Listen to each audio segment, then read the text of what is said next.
What's up, guys?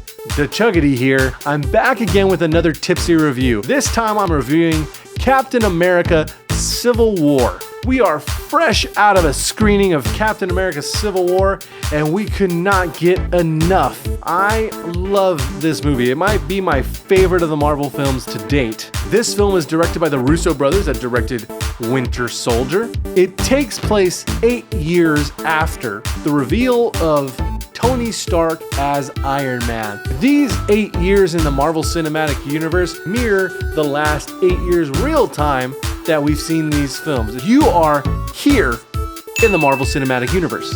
Now let's get into the review. This part of the review will be spoiler free. However, the last half of the review will be spoiler city. So if you have not seen this film, I will give you a cue to cut this video, go to the movies, come back and finish the video. Let's get going.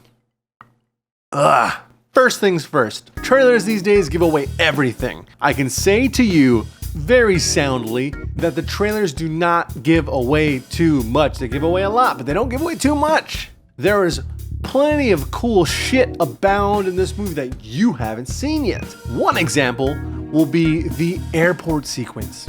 Not gonna give anything away. This sequence took up a lot more of the film than I thought it would, and it has so much cool shit in it. It is well worth the price of admission. The comparisons are inevitable. The last review I did was Batman vs. Superman. The two big comic book movies this year, barring Doctor Strange, are BVS and Civil War. As a movie based on its own title, Civil War and Batman vs. Superman, this is a way better versus movie. It had its puzzle piece elements of this movie, but it had a way better way of explaining them. We weren't jumping all around like BVS. It was linear enough to where we grasped where it was going. It was intelligent enough to keep us guessing. Another thing that movies these days, especially comic book movies, really focus on is exposition, character introduction. The way they handle the new characters and the way they handle the characters that we've seen before but we haven't seen too much of was great in this movie. It was quite refreshing. Given all the exposition in previous iterations of these franchises such as Spider-Man, we don't need to see these origin films again. We get it. We know who Peter Parker is. He's in this movie. You've seen it in the trailer. And he is great. The way the teams in this movie were represented. In the trailer, you get this feeling of Steve Rogers' side, of Captain America's side of things, being the underdog, being the weakling in this fight. Because you've got the Vision, and you've got War Machine, and you've got Iron Man, you've got all these people we've seen in the trailer coming at them with all this power. But don't fret. It is far more of an even fight than you think, and you will soon see if you haven't already. Now, this is about where I just can't keep these spoilers back. There is so much meat on these bones, I gotta give it to you. So I'm gonna give you the count of 5 to get on out of here if you haven't seen the movie before. Or if you don't care, feel free to join me. I'm about to explain to you why Captain America Civil War was the best Marvel film, in my opinion. So let's start that countdown.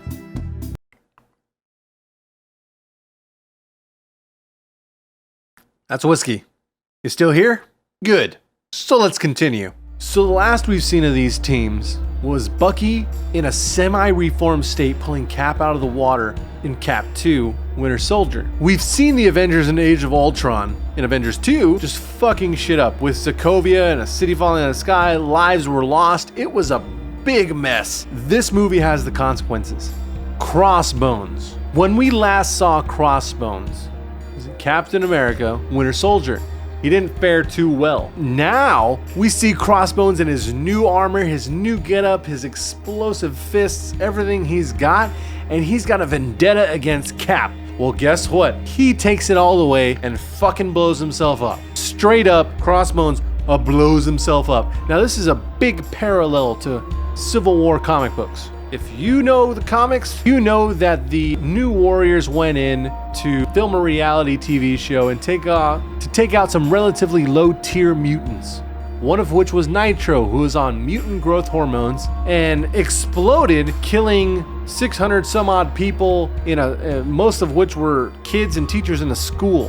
That's what fueled the comics. What fuels this Civil War is Sokovia, New York, South Africa with the Hulk, and this newly dealt hand of Crossbones fucking exploding himself, and the Scarlet Witch trying her very best to control that, which sadly ended in the destruction, or most of the destruction, of this office building that had a lot of key people in there, including a few Wakandans. Now, after Crossbones blows himself up and blows up other people with him, there's another fucking explosion. It's full of explosions, so if you like explosions, this is the movie for you. After the situation in Nigeria with Crossbones, there are meetings. One of them is a UN meeting that gets fucked.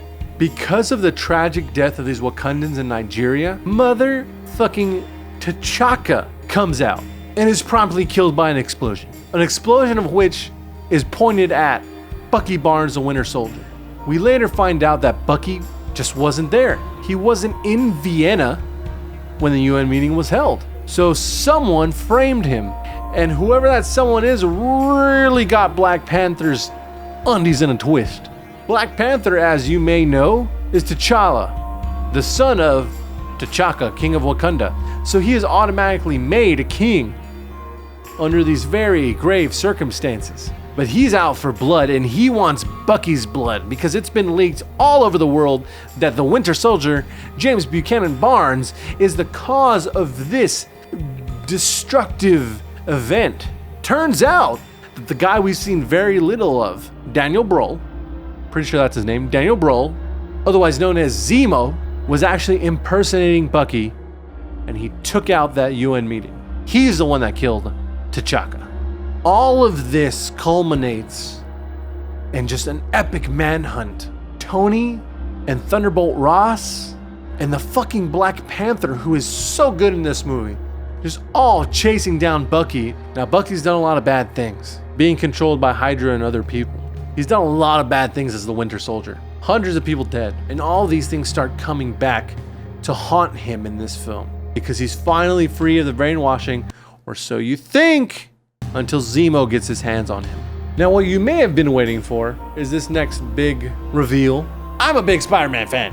Spider-Man takes the cake. In the trailers, it felt like Spider-Man was kind of shoehorned in, but we see a good almost 30 minutes or so of Spider-Man in this film. Now, keep in mind, the only reason he gets Peter is because they need a Hulk alternative. Tony even references this to Peter himself, calling out his YouTube videos, saying, "Oh, you caught 3,000 pounds at 40 miles an hour. You must be pretty strong, kid." There was no Uncle Ben getting shot again and again and again. Like we all know, it was just straight to the point. Some bullshit happened. He's Spider-Man, so he has to do well.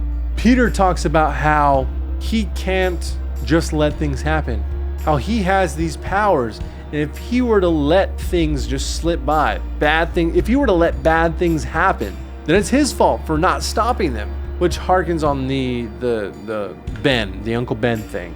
We see Spider-Man take on the very best of the Avengers. He's taking out the Winter Soldier, who's been killing people for a goddamn 100 years. He's taking out Sam Wilson, an expert with those wings. They can't compete with the sticky stuff. Spider-Man is hilarious in this film. He is the Peter Parker we've been waiting for. He is the Spider-Man that we've been wanting. He's a young kid who throws quips out in a fight as much as he throws out webs. Number 2, the other bug guy, Ant-Man. He not only shrinks down, but he grows up and turns into Giant Man. And they pulled that shit off. I didn't know how to expect a giant Paul Rudd fighting Iron Man and Spider-Man and War Machine and the Vision and Black Widow. Like, how does that even get adapted to film? They did it though, and it was fucking awesome. Now moving on, the momentum seems to sway to Team Iron Man. However, it is by one of Tony's team members that the battle goes to shit. While Tony and War Machine, James Rhodes, are chasing the escaping Cap and Bucky in a Quinjet out into the sky, with Sam Wilson in pursuit, the Vision takes a shot.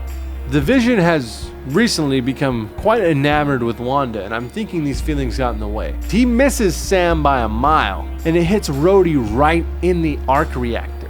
It takes his armor out. So essentially, Rhodey is falling from the sky. Everyone was dead silence when Rhodey hit the floor. Rhodey doesn't die, but from what we see as the audience, he gets paralyzed and has a great deal of recovery ahead of him.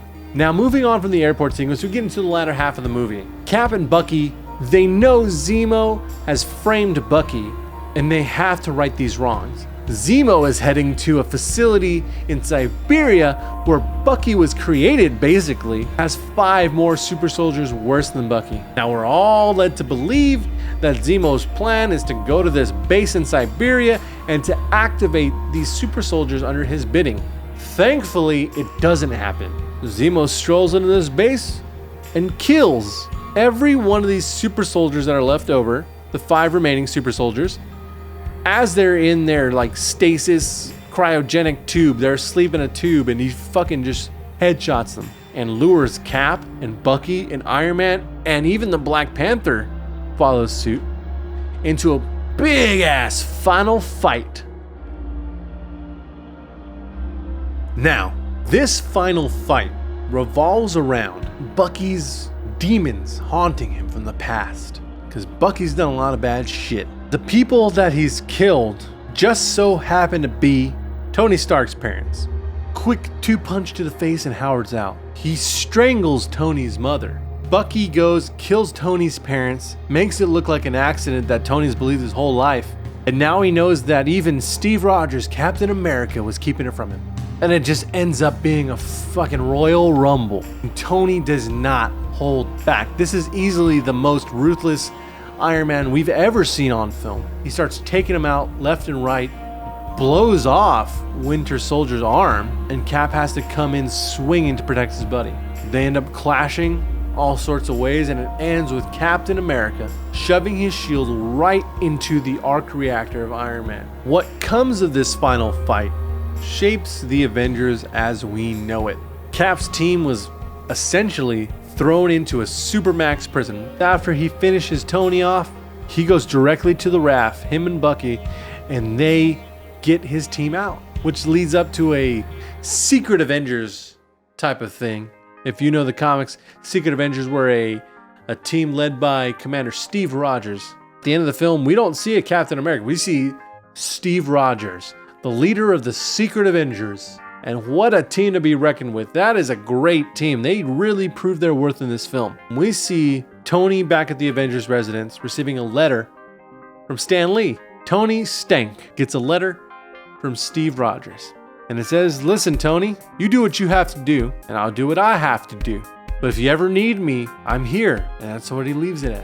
He's already got his team out of the raft. Now, moving on to the post-credit scenes, there's 2 of them. If you haven't seen it yet and you're watching this, I don't know why. Now, for the mid-credit scene, we see Bucky and Cap in Wakanda, because Bucky has chosen to go back into stasis, back into his deep sleep, until something can happen to heal his mind. His mind is just fucked. And now we see that Steve has made a big ally with T'Challa, the Black Panther, and the nation of Wakanda. This sets up the Black Panther feature film that we'll see very, very soon. Post-credit scene with Peter Parker. We see Peter recovering from the airport fight, and Aunt May comes in. Marissa Tomei, Aunt May comes in saying, "Oh, what's the matter? What's the matter? Oh, I got in a fight with his kid. Oh, who was he? What was he? Oh, his name's Steve. He's from Brooklyn, and his friend was real big." But the last thing we see is a little hidden piece of technology that Stark left over with Spider-Man when he redid his costume. From his web shooter emits like a holographic interface that we see that his suit is more technologically advanced than we thought it was. And it's all thanks to Tony. I'm sure we'll see those implications in Spider-Man Homecoming next year. That's pretty much all there was to Civil War. I rate this a solid 10 out of 10. My name's DahChuggity. Thanks so much for watching Tipsy Reviews. Let us know what you want us to review in the future. Drink responsibly, legally, like, subscribe, share, and all that business. This has been Tipsy Reviews. We're out.